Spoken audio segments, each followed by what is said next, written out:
Beloved in Christ, once the Lord carried the prophet Ezekiel to the midst of a valley which was full of dry bones. The Bible tells us in Ezekiel chapter 37 that the bones were many. They were mixed up and they were scattered over a long distance, and they were very, very dry. This picture tells us that in this valley there was a great army which lost the battle, and the bodies of the people had not been buried. This picture, this vision revealed that there was loss, there was disgrace, and all hope was gone. The dead bodies were not buried, and they were open to the birds of the air and the wild animals. God looked at the prophet and asked him, Ezekiel, will these bones live? Can they live? Can these bones come to life? Beloved children of God, Ezekiel had no answer because the bones were very many and they were very dry. God's word tells us in Proverbs 17 verse 22 that a crushed spirit is like dry bones. Also, we see the psalmist crying in Psalm 22 and verse 14 when he went through a lot of suffering, abandonment, and he was forsaken. He says, the bulls surrounded me, the lions came against me, the dogs attacked me, and my bones were all out of joint. In Psalm 32 and verse 3, when David had sinned in his life, he says, my bones have wasted away through my groaning. And in this vision that Ezekiel saw in chapter 37, the children of Israel were crying out saying that their hope was lost. In Ezekiel 37:11 says, we are in our graves. We cannot come out. All our hope is lost. That was because the Babylonian army had attacked the nation of Israel. Many of them had been carried away to the land of Babylon as captives. These captives were looking forward to some good news that they would be delivered soon.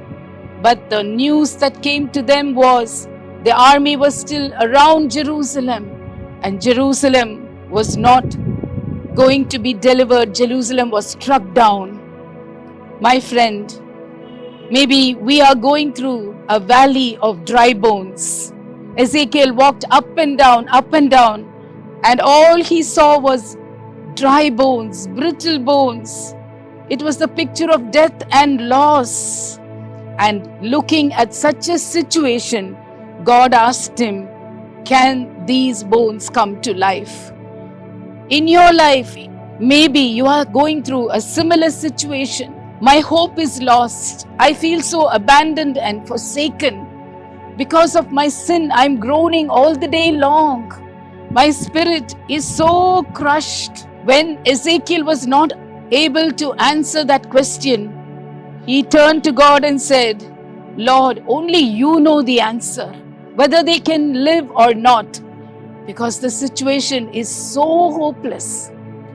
And then the Lord said to him, Ezekiel, now you prophesy to these bones. You speak to these bones, and I will bring them back to life. When Ezekiel started to prophesy to these dead bones, the word of God tells us that there was a shaking, there was a rattling, and the joints came together. They were covered with muscles, and the skin appeared. The bones joined together with their own bones, but still there was no spirit in them. Then the Lord spoke to Ezekiel and said, prophesy to the breath and ask the breath to come and breathe upon these bones. And when Ezekiel did so, these bones came to life. And the word of God tells us that they rose up and stood like a mighty army. Beloved child of God, when we see abandoned situations in our lives, hopeless situations in our lives. And we also cannot answer that question. Can this be revived? Can a solution come for this? Can we find an answer? Is there hope? Maybe we say like Ezekiel, Lord, I cannot answer that question, but you know. The word of the Lord tells us, prophesy to your situation. How do we prophesy? We turn to the word of God and we find out the will of God for that situation. Lord, in this situation, what is your will? What is your promise? What is your word? And when we hold on to that word and speak it out, declare it, this is what the Lord said and this is what is going to happen. When we speak the word of God given to us, there is a shift in the spiritual atmosphere. Not only did the bones come together, not only did the muscles and the tendons and the ligaments and the skin appear, but God said, speak to the breath and let the breath breathe on them. The breath speaks of the anointing of the Holy Spirit. When the anointing of the Holy Spirit descended for the first time, the Bible tells us in Acts chapter 2 that the anointing came like a mighty rushing wind. The wind had to be called from 4 directions. God told Ezekiel, call the winds from 4 directions. The 4 winds from the 4 directions speak about the 4 experiences in the anointing of the Holy Spirit. The wind that blows from the south. In Job 37 verse 17 it says, it is a wind that brings peace and calm. The anointing brings peace and calm.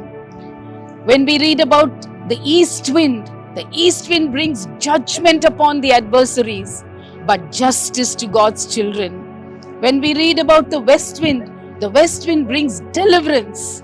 And when we read about the north wind, as mentioned in Ezekiel chapter 1, he saw a whirlwind with a cloud, with lightning, with thunder, and with the glory of God's presence. The north wind blows to reveal the glory of God. As Ezekiel called forth the 4 breaths from the 4 directions, these winds blew upon the bones and they stood up as a great army. God will do that for you. Let the will of God be revealed to you through His word. Speak out His word. Be filled in the Holy Spirit and ask the Holy Spirit to bring a breakthrough. As the wind of the Holy Spirit blows, your situation will change and you will rise up as a mighty army. Heavenly Father, I speak to your children in the name of Jesus, Father. Every hopeless situation, every disappointment, every confusion, Father, I pray that it will be removed in the name of Jesus.